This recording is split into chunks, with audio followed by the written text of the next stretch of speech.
이야기 찬양. 거룩 거룩 거룩 전능하신 주님. 레지날스 히버.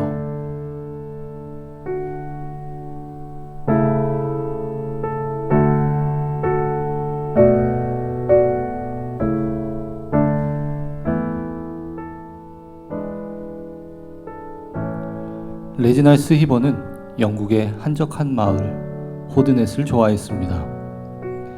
부모에게 물려받은 재산과 옥스퍼드 대학 학위를 가진 이 성공의 목회자는 런던의 저택에 살아도 괜찮을 만큼 생활이 넉넉했습니다. 그러나 히버는 시골 호드넷에서 어려운 이웃들과 함께 가진 것을 나누며 작은 교회를 섬기기 원했습니다. 시골 환경은 그가 글과 찬송을 쓰기에 참 좋았습니다. 그는 그렇게 직접 지은 찬송을 특별한 예배가 있을 때마다 교인들과 함께 불렀습니다.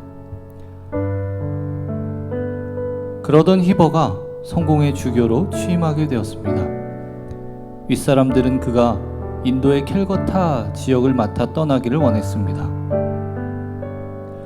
히버는 정든 호드넷을 떠나기 싫었지만 순종하는 마음으로 사역지를 인도로 옮겼습니다. 1826년 4월 3일 그의 나이 43세 때 인도의 티루치 라팔리에서 수많은 사람들이 참석한 예배를 인도했습니다. 그날따라 날씨가 너무 더워 그는 예배를 마친 후 물에 들어갔습니다. 그리고 그만 예기치 않은 사고로 익사하고 말았습니다. 히버가 갑작스럽게 죽은 후 그의 아내는 히버의 낡은 가방에서 종이 한 뭉치를 발견했습니다. 그가 오래전에 예배를 위해 지어놓은 찬송들이었습니다. 히버의 아내는 그것을 출판사로 보냈고 런던의 한 출판사가 그 찬송들을 연구하던 중에 걸작 하나를 발견해냈습니다. 출판사는 실력 있는 작곡가 존 다익스 박사에게 그 시에 붙일 곡을 의뢰했습니다. 그렇게 해서 찬송 거룩 거룩 거룩 전능하신 주님이 빛을 보게 되었습니다. 이 찬송은 히버가 호드넷 마을에서 목회할 때 삼위일체 주일에 예배를 위해 지은 것입니다. 가사 내용이 객관적이며 하나님의 속성을 분명히 밝히기 때문에 이 찬양은 주일 예배에서 많이 불립니다. 찬송은 하나님을 거룩하신 분, 전능하신 분, 자비로우신 분, 복되신 삼위일체, 완전한 능력과 사랑과 순결의 소유자로 선포합니다. 이 찬송의 공명이 니케아라고 붙여진 이유는 거룩 거룩 거룩 전능하신 주님이 삼위일체 하나님을 찬양하는 내용이기 때문에 삼위일체 교리를 확정한 회의가 열렸던 도시 이름을 공명으로 전한 것입니다.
우리 주로다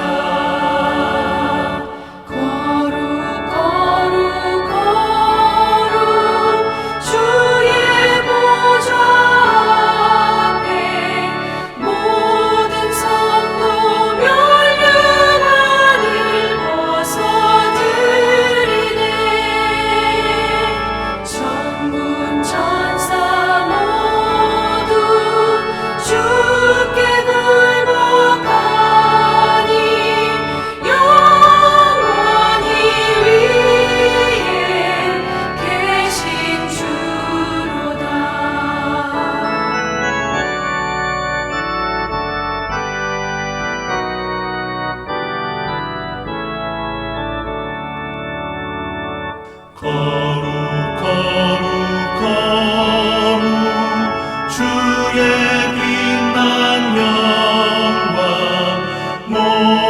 죄인 눈 어두워 볼 수 없도다.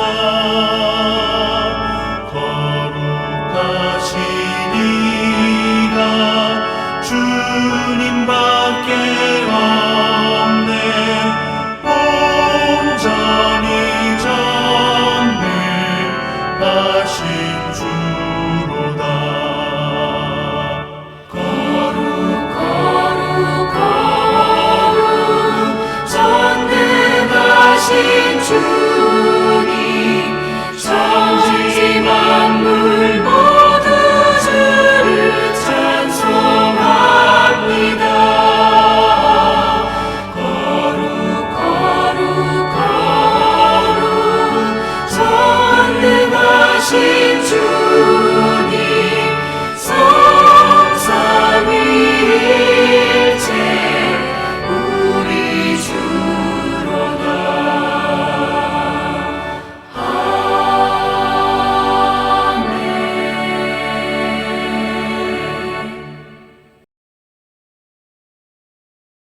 성도 여러분 안녕하세요.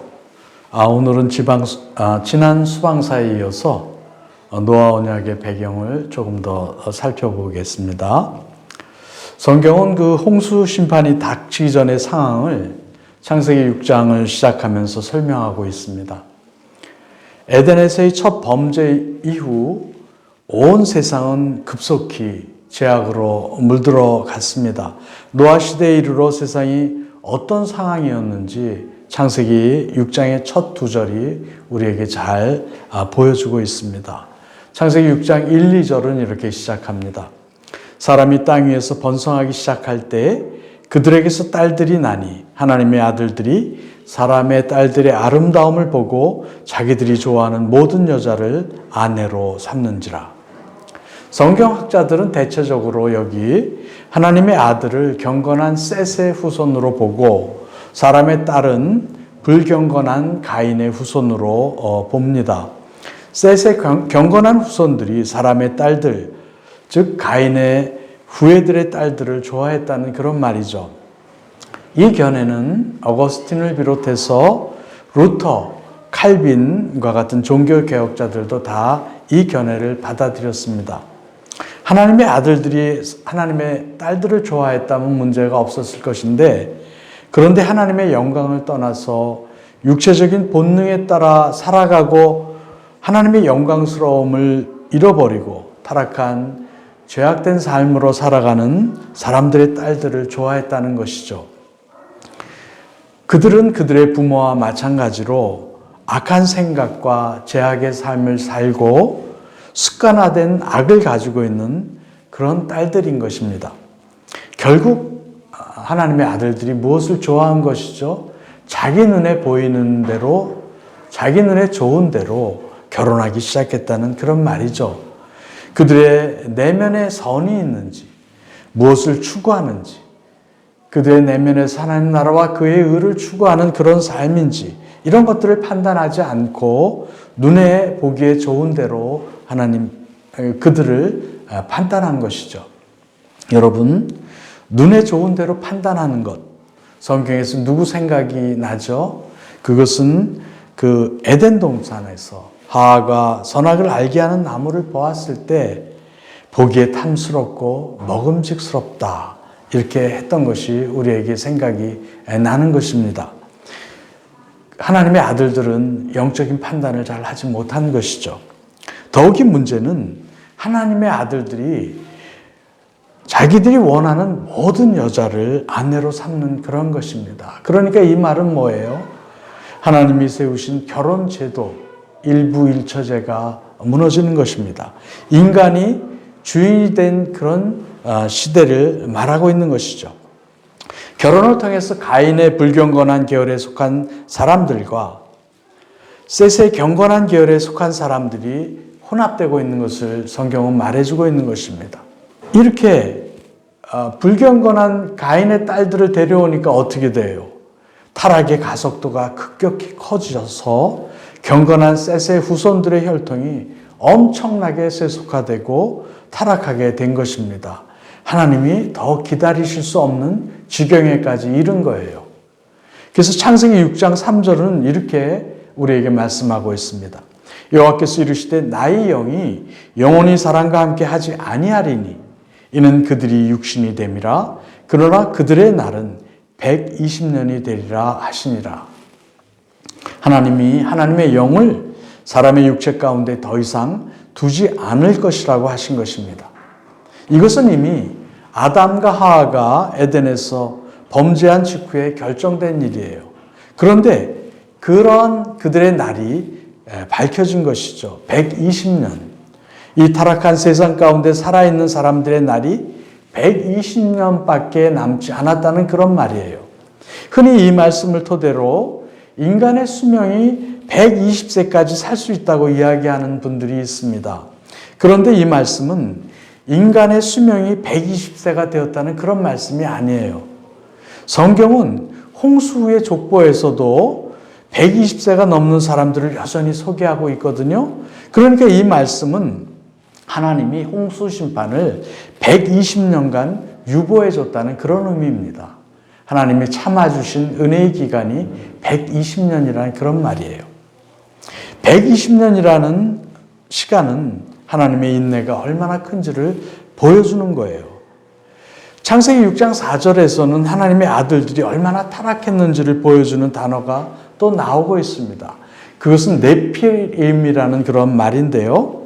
하나님의 아들들이 사람의 딸을 취하여 낳은 자들을 네피림이라고 그렇게 한다고 합니다. 우리가 보는 성경은 이렇게 용사로 그것을 번역해서 나왔는데요. 네피림이 무슨 뜻인가? 이것은 학자들마다 아주 여러 견해가 있어요. 그런데 성경학자들이 유사한 히브리어를 찾아보니까 이 말뜻에는 덮치다, 떨어뜨리다 그런 의미가 있다고 그래요. 그러니까 어떤 의미예요?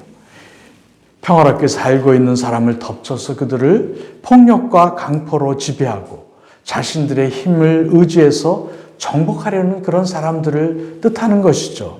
그러니까 좋은 의미의 용사가 아니라 나쁜 의미인 것입니다. 폭력에 의지해서 살아가고 그것을 자랑스럽게 생각하고 살아가는 인생이 바로 네피림이라는 거예요. 이 네피림은 성경에서 민수기까지 이어지게 됩니다. 민수기에 보면 출애굽한 이스라엘 백성이 가나안 땅을 정탐했을 때 여호수아와 갈렙을 제외한 10명의 정탐꾼들이 간담이 녹아내리면서 두려움에 사로잡히게 했던 자들이 바로 이 네피림이에요. 민수기 13장 32절 33절을 보면 거기서 본 모든 백성은 신장이 장대한 자들이며 거기서 네피림의 후손인 아낙 자손의 거인들을 보았나니 이렇게 기록하고 있습니다. 네피림이라는 단어가 창세기부터 민수기까지 이어지게 되는 것입니다. 이 네피림이 하나님의 아들들과 사람의 딸들을 통해서 이 세상에 등장하는 것입니다. 그런 사람들이 영웅으로 취급을 받는 시대, 자신의 힘과 폭력을 의지하며 자랑하는 사람들이 지배하는 시대가 된 것이죠. 결혼을 통해서 급속하게 퍼져나기 여기까지 이르는 거예요. 성경은 세상에 가득했다고 말하고 있습니다. 가득했다. 이것은 양적인 표현인데요. 질적으로도 사람의 마음에 품는 동기와 모든 생각까지도 악한 것이 되어버린 것이죠. 세상이 점점 더 악해지고 있는 것입니다. 오늘날 우리 시대도 점점 더 악으로 치닫고 있는 것 같이 우리에게 보이지 않습니까? 여러분, 세상이 얼마나 악한지를 보려면 사실 우리가 뉴스나 그 보도를 볼 필요가 없어요. 여러분, 내 자신의 생각을 들여다보면 그것을 잘 알게 됩니다. 내 머릿속에 떠오르는 생각을 보면 우리가 알게 돼요. 여러분, 무엇을 생각하고 계세요? 육체의 일을 생각하세요? 아니면 성령을 따라 행하세요? 사도 바울은 갈라디아서 6장 16절에서 그래서 이렇게 말하죠. 내가 이르노니 너희는 성령을 따라 행하라. 그리하면 육체의 욕심을 이루지 아니하리라.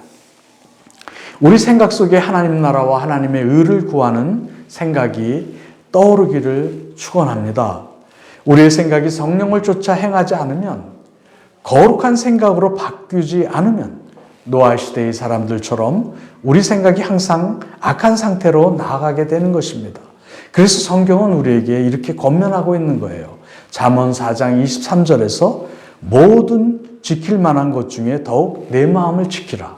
생명의 근원이 이에서 남이니라. 이렇게 말씀하고 있는 것이죠. 여러분, 사탄은 결코 스스로의 힘으로 하나님을 대적할 수 없습니다. 결코 스스로의 힘으로 이 세상을 악하게 만들 수 없는 거예요. 이 세상이 급속하게 악화된 것은 사탄이 사람을 통해서 하는 일이에요. 하나님의 음성이 아니라 사탄의 음성에 순종하고 따라가며 사탄의 지배를 받는 사람을 통해서, 악을 행하는 사람을 통해서, 악의 지배를 받는 사람을 통해서 이 세상은 악해지는 것입니다. 그래서 노아 시대에 하나님은 이 세상을 심판하기로 작정하신 거예요. 사실 우리가 심판이 내일이나 내년 정도라면 긴장이라도 할 텐데 지금 120년이잖아요. 그러니까 멀쩡한 하늘을 바라보면서 그들은 아마 심판 불감증에 빠져 있었을 것입니다. 하나님의 심판이란 말이 더 이상 위협적으로 다가오지 않게 되죠. 우리도 그렇지 않습니까? 요즘 시대에 장차 다가올 심판을 생각하며 하나님의 말씀 앞에 나와야 할 사람들이 속히 오시리라 약속하신 하나님이 2000년이 지나도록 여전히 오지 않는다. 이런 이유로 우리 믿는 그리스도인을 조롱하고 있습니다. 그러나 하나님의 인내는 한 사람이라도 더 멸망하지 않고 주님께 나오기를 바라는 하나님의 긍휼하심을 보여주는 것이죠. 사도 베드로는 노아 시대를 돌아보면서 우리에게 이렇게 말씀하고 있습니다. 베드로후서 3장 6절에서 9절 말씀인데요. 제가 읽습니다. 이로 말미암아 그때의 세상은 물로 넘침으로 멸망하였으되 이제 하늘과 땅은 그 동일한 말씀으로 불사르기 위하여 보호하신 바 되요 경건하지 아니한 사람들의 심판과 멸망의 날까지 보존하여 두신 것이니라. 사랑하는 자들아, 주께는 하루가 1000년 같고 1000년이 하루 같다는 이 한 가지를 잊지 말라. 주의 약속은 어떤 이들이 더디다고 생각하는 것 같이 더딘 것이 아니라 오직 주께서는 너희를 대하여 오래 참으사 아무도 멸망하지 아니하고 다 회개하기에 이르기를 원하시니라. 노아 시대에 하나님은 이 세상을 심판하기로 작정하신 것이죠. 하나님이 그런데 심판 이전에 마음 아파하시며 후회하셨던 것이 성경에 기록되어 있습니다. 그런 하나님이 우리에게 얼마나 위로가 되는 것입니까? 하나님의 목적은 사실 진노와 심판이 아닙니다. 하나님의 목적은 이 땅에 하나님 나라를 이루는 것이죠. 우리가 하나님의 영광을 위해서 사는 것입니다. 우리가 그것을 위한 축복의 통로로 살아가는 것이 하나님의 목적이요 뜻인 것이죠. 그래서 예레미야 29장 11절에서 우리에게 이렇게 말씀하시는 것입니다. 여호와의 말씀이니라 너희를 향한 나의 생각을 내가 하나니 평안이요 재앙이 아니니라 너희에게 미래와 희망을 주는 것이니라 이렇게 말씀하고 있습니다. 그런데 하나님의 은총마저 무너뜨리는 한계까지 도달하게 하는 악에 대해서 인간의 악의 극에 달해서 하나님은 더 이상 참으실 수가 없는 것이죠. 그래서 심판이 이루어지지만 하나님의 진노는 결코 하나님의 사랑을 넘어서지는 못하는 것입니다. 그 증거가 하나님이 노아의 가문을 살려주시는 것이죠. 그래서 베드로후서 2장 5절은 이렇게 말씀하시는 것입니다. 옛 세상을 용서하지 아니하시고 오직 의를 전파하는 노아와 그 7 식구를 보존하시고 경건하지 아니한 자들의 세상에 홍수를 내리셨으며 노아를 의의 전파자라고 말씀하고 있습니다. 여러분, 하나님 앞에서 1000년이 하루 같다면 재림을 약속하신 주님의 시간은 이제 겨우 이틀밖에 안 지난 것입니다. 우리는 모든 이의 구원을 위해 인내하시는 주님의 마음을 깨달아야 하는 것이죠. 그래서 우리가 노아처럼 의의 전파자가 되어서 복음의 증인이 되어서 한 영혼이라도 더 주님의 구원의 방주에 태워야 하겠습니다. 샬롬. 안녕하세요. 소방사를 사랑하는 성도 여러분, 오늘도 이 시간을 통해서 풍성한 교제 나누는 시간 되시기 바랍니다. 오늘은 굉장히 재능과 끼와 탤런트가 엄청 많으신데 그 많은 재능과 끼를 오직 이렇게 교회를 위해서 사용하고 한정적으로 교회를 위해서만 사용하고 계신 분이 한정적으로. 네, 노래와 춤 이 많은 재능을 주님을 위해서 열심히 프로그램마다 보여주고 계신 우리 박세희 집사님 이 자리에 모셨습니다. 우리 반갑게 환영해 주세요. 네,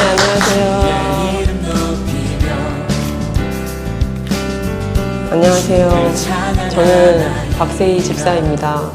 저희 가족은 4학년 구하윤 어린이와 1학년 구하준 어린이를 두 자녀를 두고 있고요. 저희 남편은 이제 구본석 집사인데 지금 한 3년간을 교회를 멀리하고 있습니다. 예, 저희 가족은 이렇게 4 식구입니다. 그리고 저는 요즘에 어떻게 지내냐면요. 잘 지내고 있습니다. 근데 교회를 많이 못 나오다 보니까 점점 약간 민간인으로 가는 듯한 느낌이 많이 들고요. 근데 온라인 예배도 나름대로 이제 빼먹지 않고 하려고 노력도 하고, 뭐 시간이 됐을 때는 또 뭐 새벽 기도회 그런 것도 한 번씩 이렇게 보기도 하고 하거든요. 항상 교회는 항상 생각하면서 지내고 있긴 합니다. 네, 잘 지내고 있어요. 네. 정확히는 모르겠는데 한 2010년 정도 된 것 같아요. 2010년? 네네. 한 10년, 아니 10년. 네, 2010년도에 오게 됐고, 그때 이제 제가 그때 성당을 조금씩 다니고 있었는데, 이제 그것도 잘 안 나가고, 믿음 생활도 안 하는 것 같고, 이제 오빠가 이제 보기에 네. 그런 것 같으니까, 우리 교회 좋은데, 한번 친구들 교회 한번 오지 않을래? 라고 이제 오빠가 얘기를 했고요. 그 전에 황의경 집사와 남조 집사를 알고 있었거든요. 그래서 간혹 이제 만나면, 언니 우리 교회 좋아요, 빨리 와요, 막 이렇게 얘기하고 막 그랬어요. 그리고 저희 오빠는 못 믿겠는데 황의경 집사는 좀 믿을만해서. 대부분 다 네. 비슷한 얘기하시는 거예요. 황현 집사님 믿을 수 있다. 네, 또 다른 분도. 그래서 박희원 집사님도 그 얘기하셨어요. 그래서 이렇게 생각을 계속 하고는 있다가 이제 결혼을 얼마 한지 안 됐을 때였어요. 그래가지고 저는 모르겠어요. 저는 뭐 제가 모태신앙도 아니고 제가 뭐 믿음의 가정에서 자란 것도 아닌데 그냥 제 자식만큼은 이렇게 모태신앙으로 좀 자랐으면 좋겠다라는 마음이 그냥 들더라고요. 그러니까 그래서 내가 아기를 낳기 전에 우선 교회를 다녀서 뭔가 나도 준비를 해야 되겠구나라는 그 생각이 좀 들더라고요. 그래서 좀 결단을 하기가 좀 그래도 빨리 했다고 저는 생각을 해요. 계속 미루고 있다가 결혼을 하고 또 이제 2세를 또 생각하다 보니까 교회를 다녀야 돼. 문득 그런 생각이 들더라고요. 그래서 친구들 교회에 오게 되었습니다. 그냥 친구들 교회 하면 되게 감사한 마음이 제일 많이 드는 것 같아요. 왜냐면 진짜 좋으신 교육자분들과 목사님들과 정말 이렇게 성도분들도 너무 좋으시고 그 좋은 공동체를 또 만나게 해주신 거에도 너무 감사하고, 그러니까 교회가 정말 많잖아요. 그러니까 저도 한 20대 초반에는 친구 따라서 한번 간 적도 있었거든요. 한 달 정도를 이제 교회를 다닌 적이 있었는데 적응이 잘 안 되고 그랬었거든요. 모르겠어요. 알게 모르게 그런 분위기와 뭐 이런 게. 근데, 근데, 교회가 그래서 이렇게 다르구나를 여기 교회도 똑같겠지라는 생각을 많이 했는데, 막상 오니까 목사님 아시잖아요. 되게 편하게, 딱 봤을 때 되게 어렵고 막 이런데, 그렇게 막 이렇게 정말 친구처럼 이렇게 맞아주실 때 너무 또 감사하고, 또 사모님도 되게 막 이렇게 하실 것 같은데, 또 이렇게 해주시고, 막 그런 분위기, 또 권사님들도 그렇고, 다 뭔가 진짜 부모님 같은 느낌, 뭐 그런 느낌, 예. 그리고 또 딱 이렇게 교회를 보면, 목사님 자체가 너무 성품도 좋으시고, 그러다 보니까 저도 밖에 나가서 진짜 자랑 많이 하거든요, 저희 교회.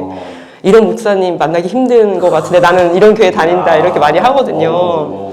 모르겠어요. 그게 그냥 제 생각이 이렇게 느껴지더라고요. 그래서 많이 자랑도 하게 되고 좀 하게 되거든요. 그래서 너무 감사함을 많이 준 교회인 것 같아요. 정말, 정말 오직 예수님만을 바라보고 있는 이렇게 교육자분들 그게 딱 느껴지더라고요. 여긴 진짜 오직 예수구나라는 느낌이 많이 들더라고요.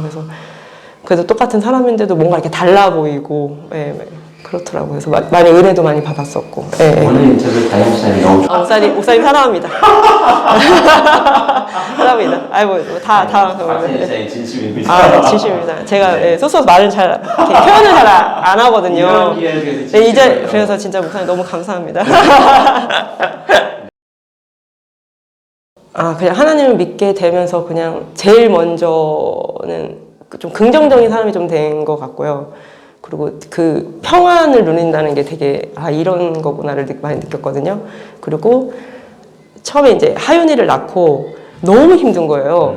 그러니까 이게 생활이 180도 아이가 있는 것과 없는 것과 굉장히 많이 달라지잖아요. 근데 그때 막 산후 우울증도 왔었던 것 같고 너무 이렇게 육체적으로나 정신적으로나 너무 슬프고 막 우울감도 몰려오고 힘들고 막 그럴 때 또 황은결 집사님이 그때 CD를 하나 찬양 CD를 준 적이 있었어요.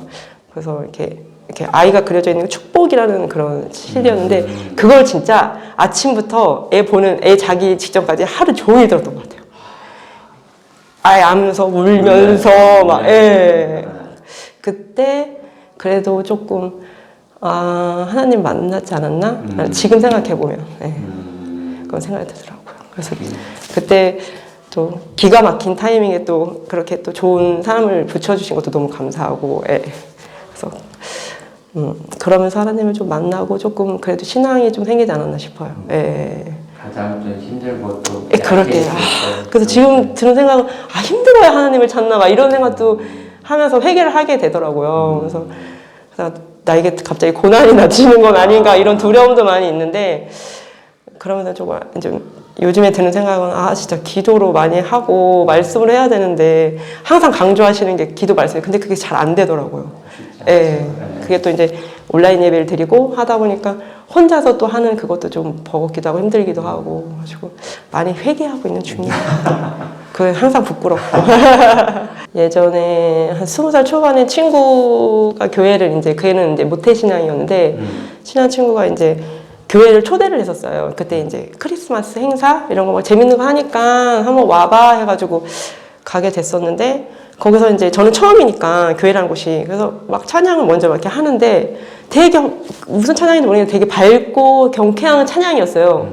근데 주 예수 그리스도 말하는 그 딱 가사를 보는 순간 괜히 막 마음이 좀 이상한 거예요. 제가 슬쩍 내 친구한테 얘기를 했더니 제가 너무 은혜 받은 거라고 당장 교회에 다녀야 되는 거라고 막 그랬었거든요.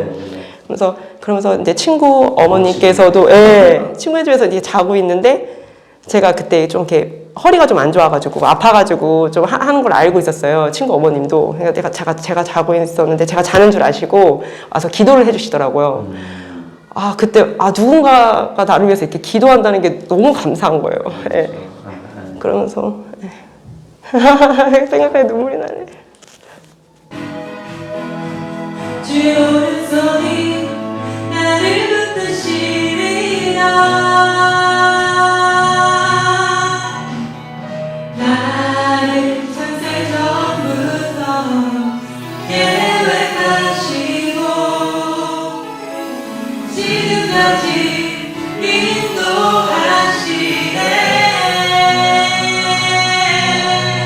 하나님이여 주의 생각이 어찌 그리고 이루신지가 나의 생각보다 평안인 것 같아요. 요즘은 다 힘들잖아요. 네. 그리고 이렇게 뭐 제가 많이 산 건 아니지만 이렇게 살아가면서 이렇게 사람 스스로 할 수 있는 뭔가 극복하고 이런 게 사람은 정말 나약하다는 거, 연약하다는 걸 굉장히 많이 느끼고 있거든요. 지금도.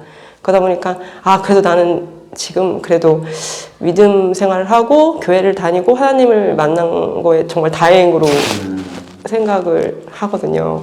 그러다 보니까 그 마음의 편안함과 평강? 지금 뭐 저뿐만이 아니라 모두 다 뭐 힘드시고 그런 믿음 생활에 예전에 뭐 목사님도 설교실에 말씀하셨지만 정말 그 습관이 되게 무섭구나라는 생각이 되게 많이 들더라고요. 그래가지고 이제는 코로나도 이제 함께 가는 거잖아요.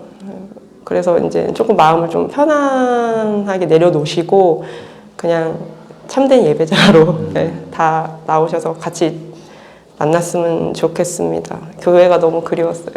네. 잘 지내세요. 구본수 집사님께 한마디 하시겠어요? 빨리. 어떻게 한마디 하시겠어요? 빨리 와서 마음에 스트레스 받지 말고 세상 것에 스트레스 받지 말고 나처럼 평안을 누렸으면 좋겠습니다. 이번 추수감사절 때 뭐 하세요? 준비하셔야지. 다시 고민에 빠졌어요. 그러니까. 정지현 집사님의 도움을 많이 받았는데. 정진 집사님 프로젝트 준비하고 계신데. 아 진짜요? 안녕하세요. 지난주에 운동이 조금 힘드셨을 것 같아요. 네, 오늘은 그렇게 많이 힘들지 않은 걸로, 그렇지만 확실하게 운동 효과는 좋은 그런 동작으로 진행을 해보겠습니다. 자, 먼저 몸치기 들어갈게요. 네, 오른쪽부터 어깨 위에, 팔 안쪽, 어깨 위에, 팔 바깥쪽,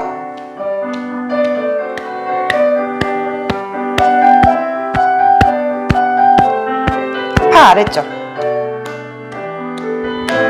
네, 겨드랑이 안쪽, 반대쪽 팔, 어깨 위, 팔 안쪽,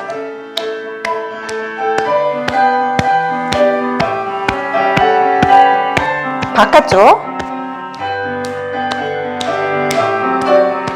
어깨 위, 시원하시죠? 아래쪽, 네, 겨드랑이 안쪽, 네, 상체 다 두들겨 주세요.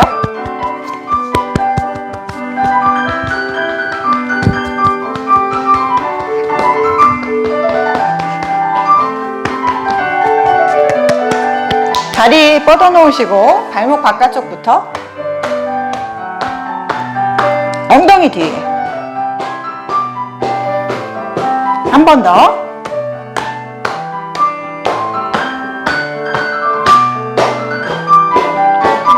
발목 안쪽, 아랫배 한 번 더, 네, 아랫배. 자, 이제 쓸어 올릴게요. 안쪽.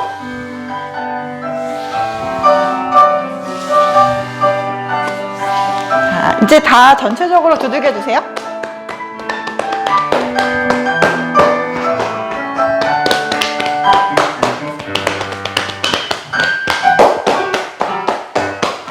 다리 바닥에 톡톡톡톡.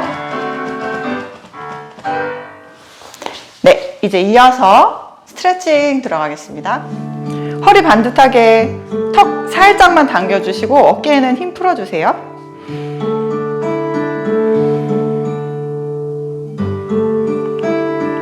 오른쪽으로 고개 지그시. 내 영혼의 그 깊은 데서 반대쪽. 맑은 가락이 울려 나네. 아래로. 하늘 곡조가 언제나 흘러나와 위로.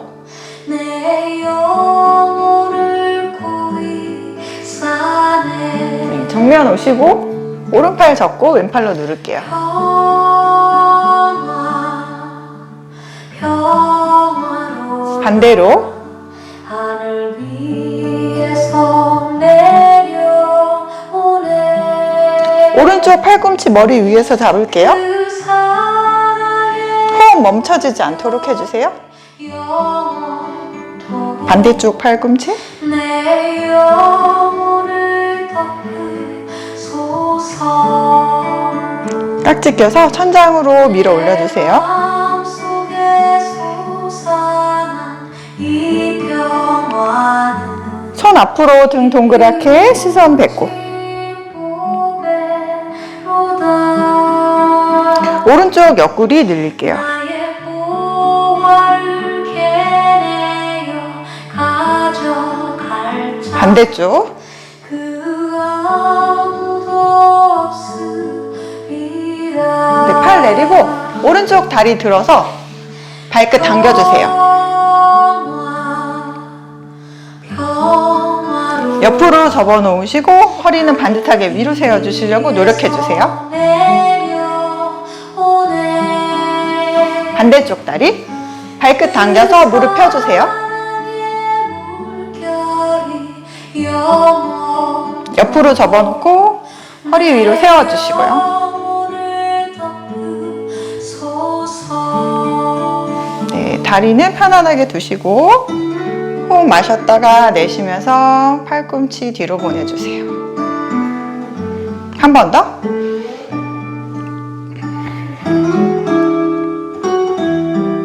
뒤로 깍지, 어깨 열고 허리 반듯하게 세워주셔서 호흡할게요.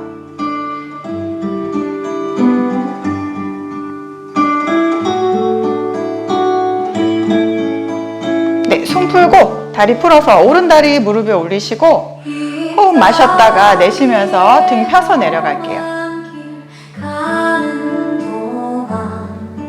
잠든 평화가 어디 있나. 반대쪽. 호흡 마시고 허리 펴서 등 펴서 기울여서 내려가세요. 친구 삼아 참 평화를 누리겠네. 네, 다리 풀고 오른 다리 들어서 무릎 옆에 오른쪽 뒤로 회전. 평화로다 하늘 위에서 내려오네. 반대쪽이요.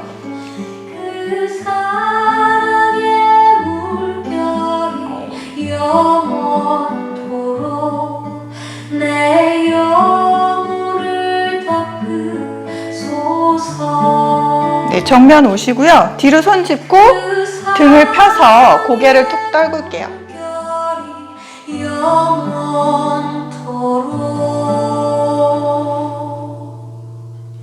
네, 앞으로 상체 가져오셔서 복부와 허벅지가 가까이 닿도록 한번 눌러주시고 발끝 닦기 천천히 하셨다가 상체 일으켜서 다리 바닥에 톡톡톡톡.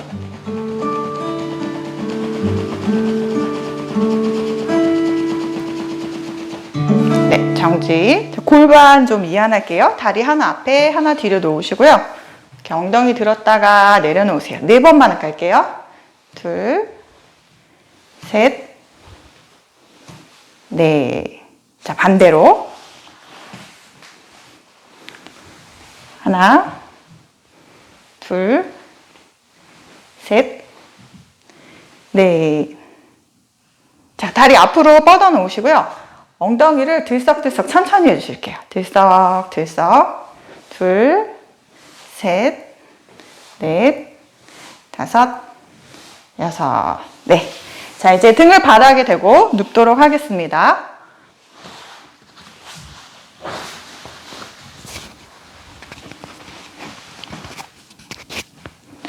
자, 우리 허리 바닥에 누르는 동작 짧게 한번 들어가 볼게요. 호흡 마셨다가 내쉬면서 허리를 바닥에 꾹 붙여주세요. 한 번에 훅 붙이지 말고 내쉬는 호흡에 계속해서 붙여주세요.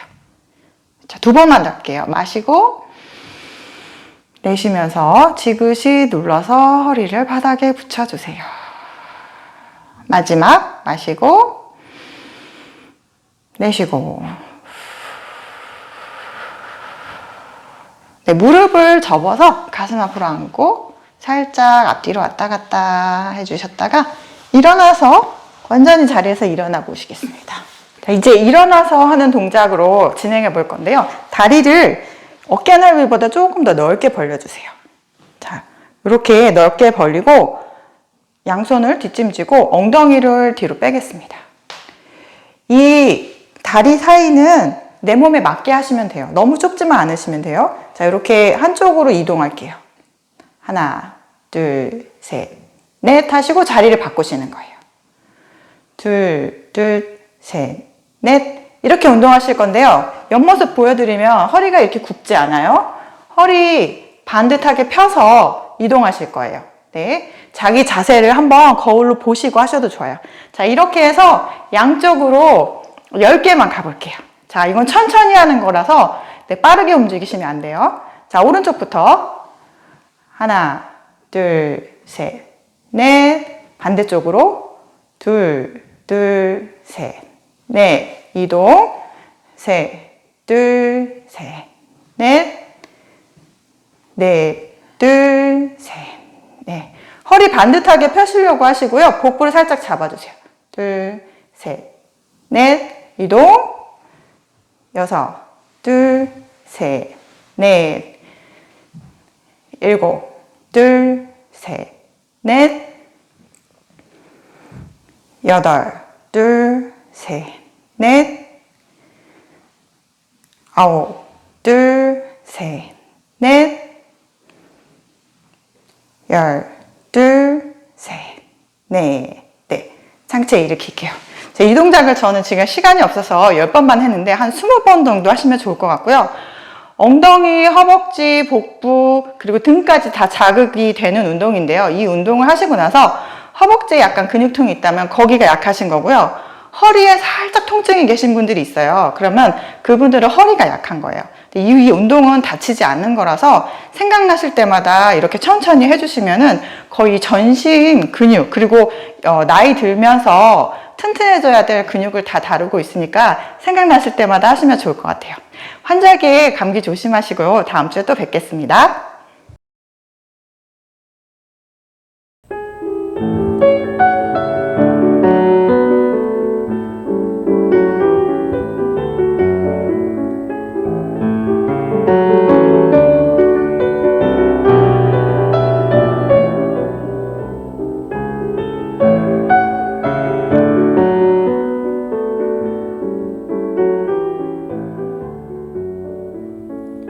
가볍게 걷는 기독교 문화 산책. 오늘도 저 제임스 송과 함께 기독교 문화들을 살펴보는 시간 갖도록 하겠습니다. 10월은 종교개혁의 달입니다. 그래서 이 종교개혁의 달을 맞이해서 우리가 지지난주부터 계속해서 종교개혁과 연관된 인물들 그리고 예술 작품들을 살펴보고 있습니다. 이번 주는 지난 2주 동안 살펴보았던 루카스 크라나우의 아들 루카스 크라나우 2세와 종교개혁에 대하여서 살펴보려고 합니다.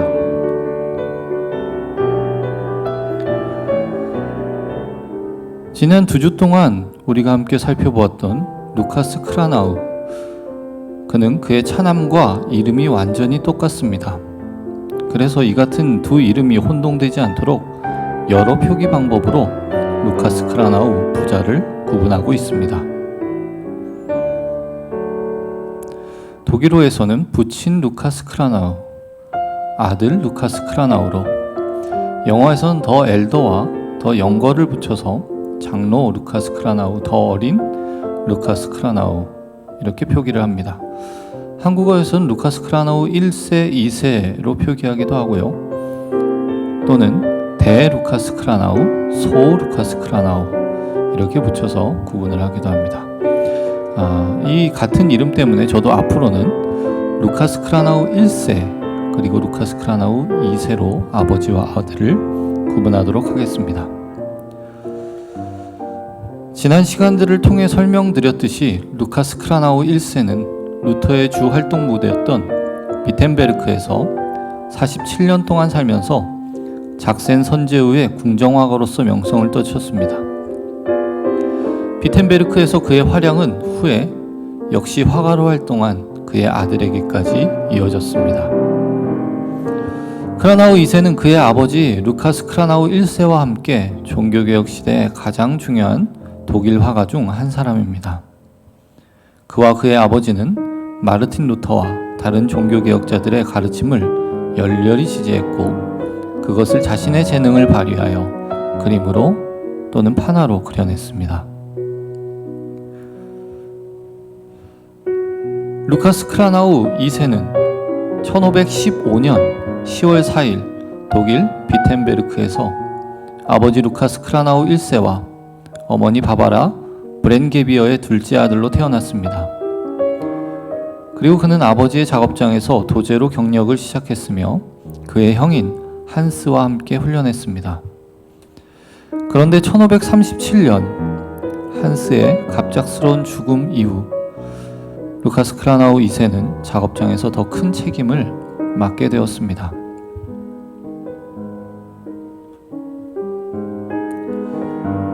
개신교 종교개혁은 1517년 비텐베르크에서 시작되었습니다. 루카스 크라나우 1세는 마르틴 루터와 친구였으며 개신교 예술 선전의 선두 제작자로 알려지게 되었습니다. 그러나 1550년에 루카스 크라나우 1세는 비텐베르크를 떠나 망명 중인 작센의 선제후인 프리드리히 3세와 합류했습니다. 그러면서 자신의 집을 루카스 크라나우 2세에게 양도합니다. 아버지가 떠난 후 크라나우 2세는 번창하는 가족 워크샵에 대한 전적인 책임을 맡게 됩니다. 이 위치에서 그는 루터와 같은 개혁자들의 이미지를 포함하여 워크샵의 고품질 작업에 높은 산출물을 성공적으로 유지했습니다. 크라나우 2세는 궁정화가가 아니었지만 왕자와 귀족을 포함한 사회 엘리트 구성원을 위해 일했습니다. 루카스 크라나우 2세는 그의 아버지와 마찬가지로 비텐베르크시에서 공적으로 중요한 위치에 있었습니다. 1549년과 1552년에는 의회 평의원으로, 1555년, 58년, 61년, 64년에는 의회 시종관으로 재직하였고 1565년에는 비텐베르크 시장에, 1566년에는 비텐베르크 공의회에서 시장의 평가관을 역임하기도 했습니다. 그의 아버지가 그랬듯 그는 종교개혁자들의 초상화를 많이 그렸습니다. 특별히 마르틴 루터와 필립 멜라니톤의 초상화를 많이 그렸는데요.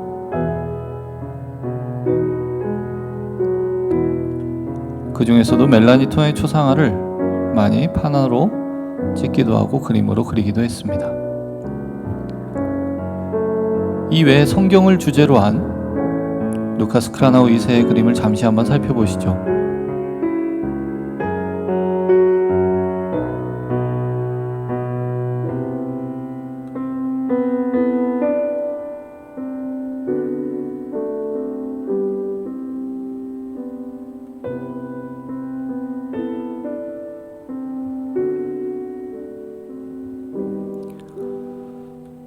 루카스 크라나우 2세는 1586년 1월 25일 70세의 나이로 비텐베르크에서 사망합니다.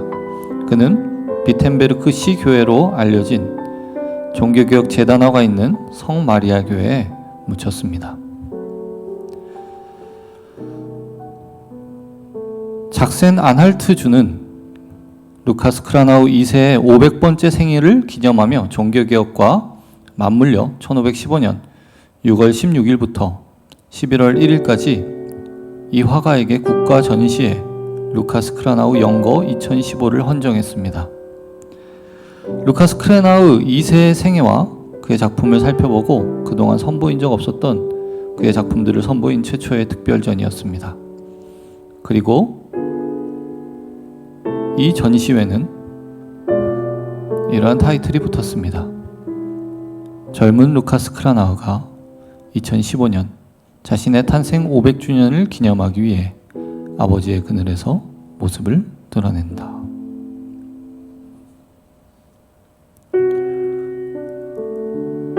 이 전시회에 맞춰 루카스 크라나우를 기념하며 여러 우표가 제작되기도 하였고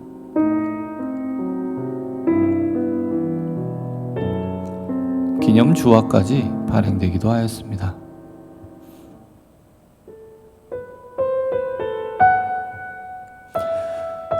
이제 루카스 크라나우 2세의 대표 작품들을 한번 살펴보도록 하겠습니다. 먼저는 성 마리아 비텐베르크 시 교회에 그의 아버지의 종교개혁 재단화와 함께 있는 주님의 포도원이라는 작품입니다.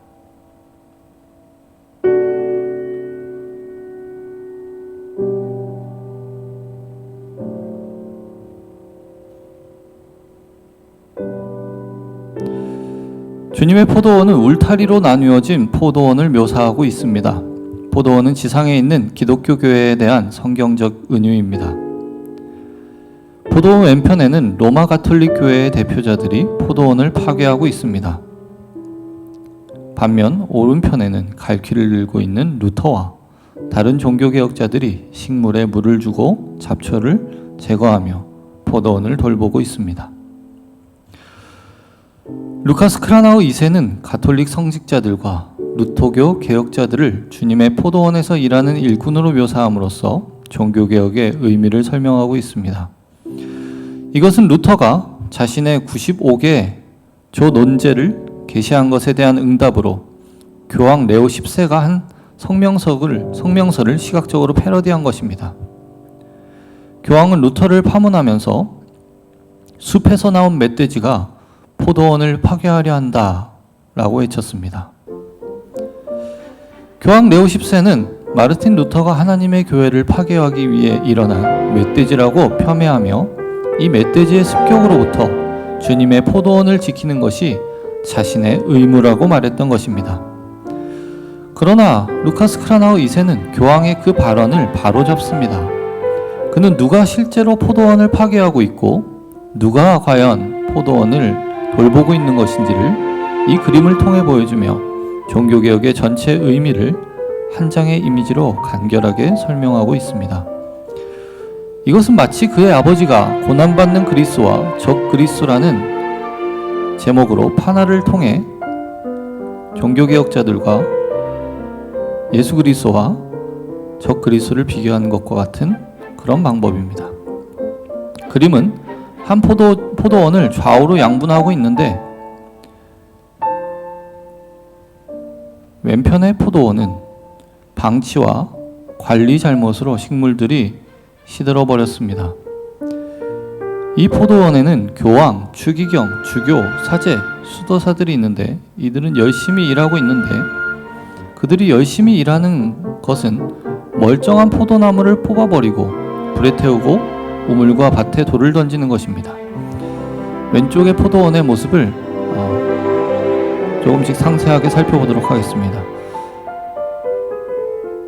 빨간색으로 네모친 모양을 확대해 보겠습니다. 멀쩡한 포도나무를 뽑고 있는 모습, 그리고 먹고 마시는데 혈안이 되어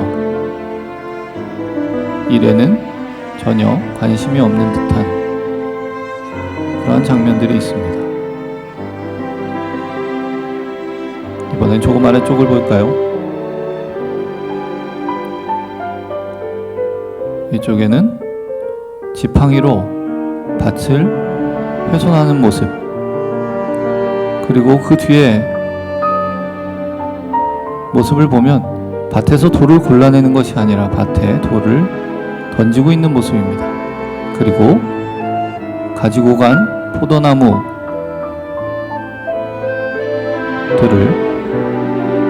불태우고 있는 모습도 보이고 있습니다. 조금 더 좌측 아래쪽을 보면 우물에 돌을 던져놓고 있는, 그리고 오른편에 보면 딴 포도를 자신이 먹어버리고 있는 사제의 모습도 보입니다.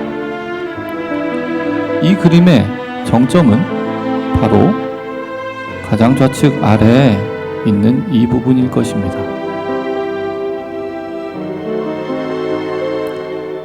이 부분에 교황이 등장하는데요. 교황이 포도원 입구를 막고 예수님으로부터 통행세를 혹은 보상을 요구하고 있습니다. 물론 그 시도는 실패한 것처럼 보입니다.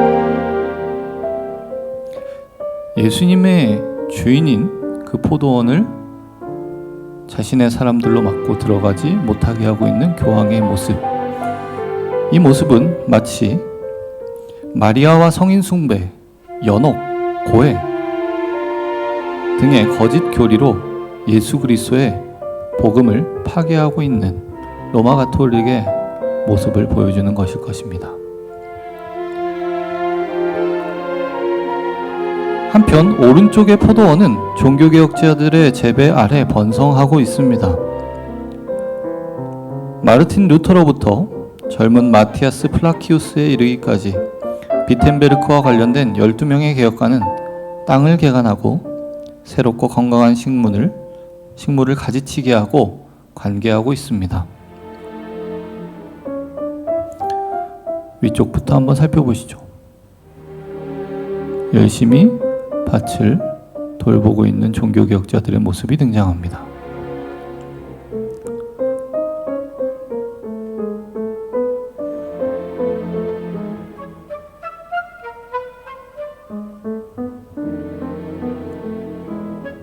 그리고 가운데를 보면 마르틴 루터가 검은색 교수 가운을 입고 정경에서 흙을 긁고 있는 모습이 보입니다. 우물에서 맑은 물을 포도원에 붓는 사람은 아우구스부르크 신앙고백의 저자 필립 멜라니톤입니다. 그리고 루터의 고해 신부이자 아우구스부르크 신앙고백의 기고자이며 개신교 최초의 청빙 목사인 존 부겐하겐이 중앙에 밝은 색의 옷을 입고 흙을 갈고 있습니다. 크라나우가 색을 사용하여 교황과 그의 주교, 사제, 수도사들의 어두운 거짓 신학을 폭로한 것은 옳았습니다.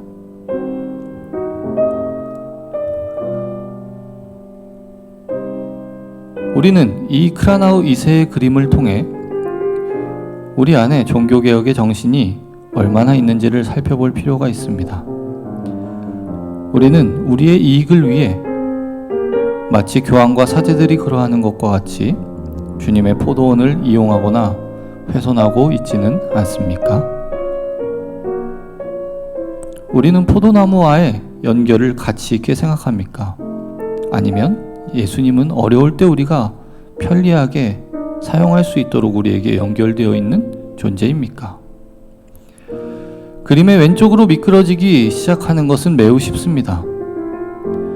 그러므로 그리스도께서 여전히 우리가 그림의 오른쪽에서 봉사하고 일하고 돌볼 수 있도록 허락하신다는 것은 큰 축복일 것입니다.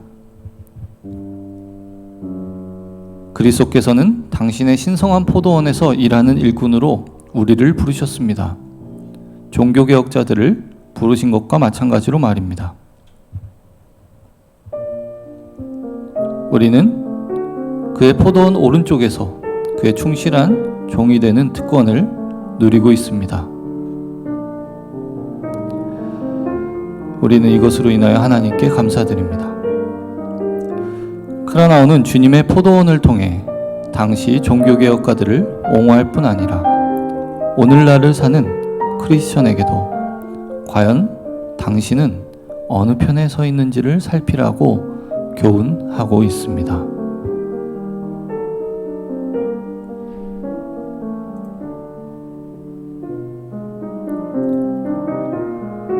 가볍게 걷는 기독교 문화산책, 오늘 준비한 내용은 여기까지입니다. 함께 해주셔서 감사합니다.